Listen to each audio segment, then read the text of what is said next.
Let's explore the life of one of the most cinematic and morally complex writers of the 20th century, Graham Greene. He was born on October 2nd, 1904 in Berkhamsted, England, and this date marks the beginning of a career that would blend politics, faith, and thrilling storytelling like no one else. From an early age, Greene was an avid reader, especially fond of the adventure tales of Rider Haggard, whose imaginative plots later influenced Greene's own narrative energy. His father served as the headmaster at Berkhamsted School, one of England's leading institutions. Ironically, young Graham detested the strictness of boarding school life so much that he even ran away to London for a brief time. After a period of personal turmoil, he underwent 6 months of psychoanalysis, an experience that sparked his lifelong fascination with dreams, guilt, and the subconscious themes that would later surface throughout his novels. Greene then studied modern history at Oxford University, where his literary ambitions began to take shape. His first book, a poetry collection titled Babbling April, appeared in 1925, but it didn't bring much success. Around this time, Greene worked as a journalist and made a pivotal spiritual decision. He converted to Roman Catholicism in 1926. This conversion deeply shaped his later fiction, especially the so-called Catholic novels. In 1927, Greene married Vivian Darrell Browning, and the couple had 2 children. Their marriage, however, became increasingly strained over time, and though they separated in 1948, they never divorced. His first major affair with Catherine Wollston began in 1946 and inspired some of his most emotionally charged writing. Greene's debut novel, The Man Within, came out in 1929 and received significant critical praise. This debut novel has been asked in exam. Its title was drawn from Sir Thomas Browne's Religio Medici, where Browne famously wrote, "There's another man within me that's angry with me." Both the quotation and its source have been tested in exam. Although his next 2 novels failed commercially, Greene persevered. He began writing book reviews for The Spectator, which helped him sharpen his critical voice. Then came Stamboul Train in 1932, also known as Orient Express in America, and this title has been mentioned in exam. It was a popular spy thriller that established Greene's reputation as both a literary craftsman and a storyteller who understood suspense.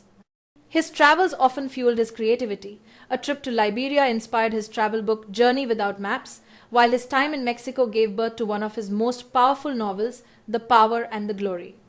This novel, part of his celebrated Catholic trilogy, has been highlighted in exam.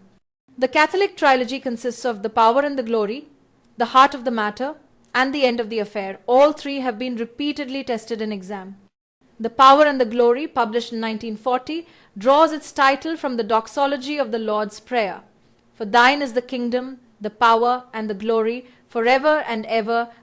Amen. This connection to the Lord's Prayer has been directly asked in exam. The novel follows the journey of a flawed priest, often called the Whiskey Priest, who continues to serve his faith in an anti-Catholic Mexican state. Despite moral weakness, his courage in offering secret masses and facing execution makes him one of Greene's most memorable figures. The priest's final words, "God might love a coward more than most," were also featured in exam. During the Second World War, Greene was too old for regular military service, but he joined the Secret Intelligence Service, which later inspired several of his novels. His wartime experience directly influenced The Heart of the Matter, published in 1948, and that connection has been tested in exam.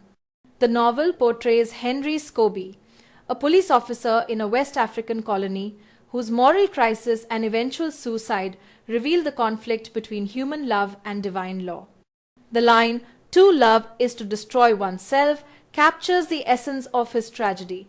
And yes, this line and theme have both been mentioned in exam.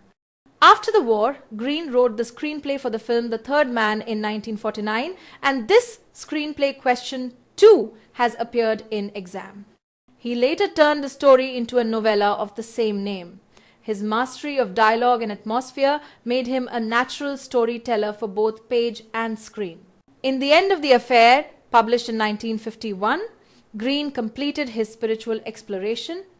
The novel, set in wartime London, tells of Bendrix and Sarah, whose love affair ends when Sarah believes God has intervened in their relationship. The line "hatred seems to survive longer than love" lingers as one of Greene's most haunting reflections. The fact that this novel is the final work in his Catholic tetralogy following Brighton Rock, The Power and the Glory, and The Heart of the Matter has been asked in exam. Greene's later years continued to blend wit and political insight. In The Quiet American, published in 1955, he examined American intervention in Vietnam through the triangle of Alden Pyle, a naive idealist, and Thomas Fowler, a weary British journalist. This novel's central theme, moral ambiguity in the face of political conflict, has often been tested in exam.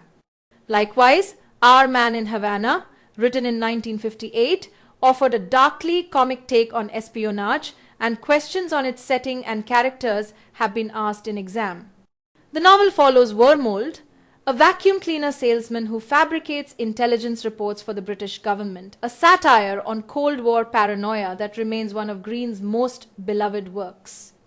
Other important titles include England Made Me, also known as The Shipwrecked, from 1935, which portrays the moral downfall of Anthony Farrant, a detail that has appeared in exam. The Confidential Agent from 1939, which Greene wrote in just 6 weeks under the influence of benzedrine, another fact once asked in exam. And A Sort of Life, his first volume of autobiography from 1971, which has also been tested. Throughout his career, Greene combined the thriller's pace with the depth of psychological realism.